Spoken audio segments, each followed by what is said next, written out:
दोस्तों, जब prime minister Narendra Modi ने 15 अगस्त 2020 को लाल किला से आत्मनिर्भर भारत का नारा दिया तो वेस्टर्न मीडिया और अमेरिकन टेक जायंट्स ने इसे लाइटली लिया।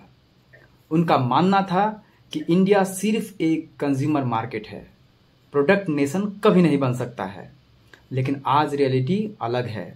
तमिलनाडु के एक छोटे से गांव से उठी कंपनी जोहो कॉरपोरेशन ने सिलिकॉन वैली की मोनोपोली को चैलेंज कर दिया है और इसके फाउंडर श्रीधर वेम्बू ने साबित कर दिया कि India doesn't need western validation to build world class technology. पिछले कई दशकों तक ग्लोबल टेक्नोलॉजी पर सिर्फ अमेरिका का दबदबा था। Microsoft controls 75% desktop market share. Google owns almost 90% search engine shares. Facebook groups, WhatsApp, Instagram, FB combined users more than 4 billions. Amazon dominates with 38% US e-commerce shares. India भी इस system में सिर्फ एक कंज्यूमर बना रहा। साल 2020 में केवल गूगल और फेसबुक की इंडिया से annual revenue more than 23,000 crore थी। लेकिन सवाल ये था, क्या भारत हमेशा दूसरों पर डिपेंडेंट रहेगा? आंसर था no. India must create its own ecosystem. Modi government ने एक डिजिटल इंफ्रास्ट्रक्चर तैयार किया जिसने पूरी कहानी बदल दी। जनधन योजना, 50 करोड़ से अधिक bank accounts, world's largest financial inclusion program. Aadhaar, 1.3 billion Indians को मिली डिजिटल आइडेंटिटी। यूपीआई 2024 तक monthly transaction crossed 12 billions, total volume 20 lakh crore per month. Bharat net project 2.5 lakh ग्राम पंचायत को ऑप्टिकल फाइबर से जोड़ा गया। ये ग्राउंड वर्क्स इंडिया के लिए वो प्लेटफॉर्म बना जिस पर home grown tech companies rise कर सकी। अब आते हैं जोहो की इंस्पायरिंग जर्नी पर।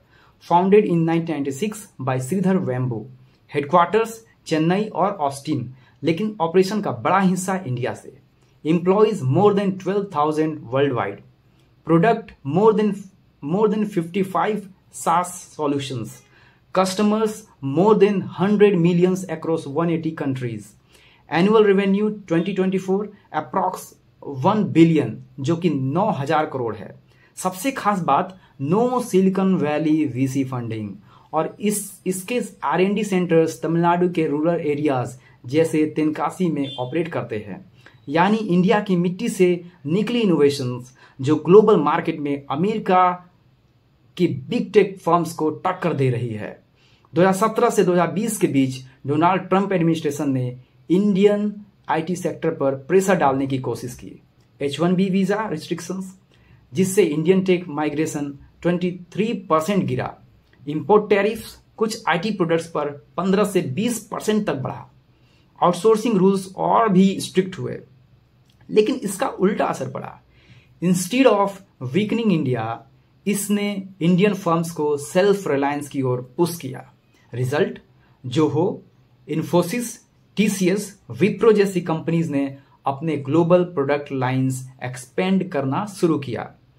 2021 में जब व्हाट्सएप ने अपने कंट्रोवर्शियल प्राइवेसी पॉलिसी इंट्रोड्यूस की तो इंडियन गवर्नमेंट ने ओपनली ऑब्जेक्शन रेज किया। उसी समय जोहो ने लॉन्च किया एरताई ऐप, एक secure Indian alternative to WhatsApp. First week में ही मोर देन 5 मिलियन डाउनलोड हुए। ये एक क्लियर सिग्नल था कि इंडिया यूजर्स अब डोमेस्टिक सॉल्यूशंस अडॉप्ट करने के लिए तैयार है। सोशल इंपैक्ट क्या हुआ? इंडियन यूथ का कॉन्फिडेंस बढ़ा।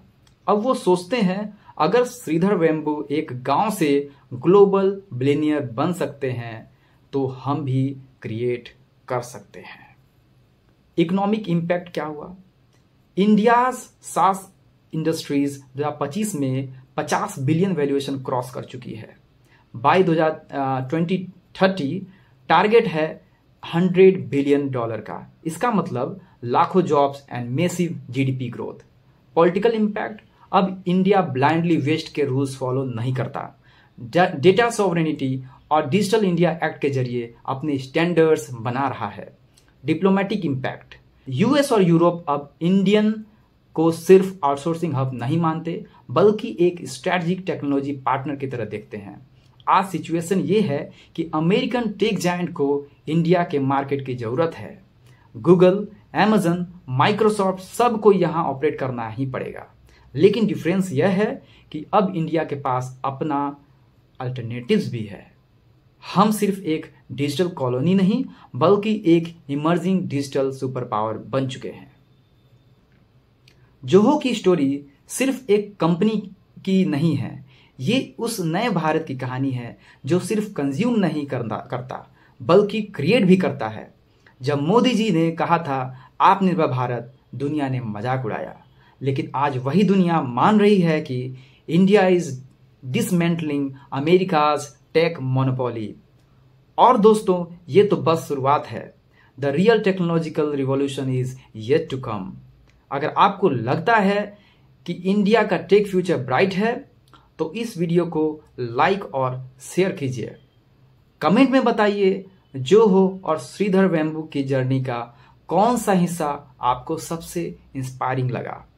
और हाँ, सब्सक्राइब कीजिए पॉलिसी गपशप को, जहां हम पॉलिटिक्स, इकोनॉमी और डिप्लोमेसी की कहानियां सिंपल और इंगेजिंग स्टाइल में आपके सामने लाते हैं। तो अब तक के लिए धन्यवाद। जय हिंद।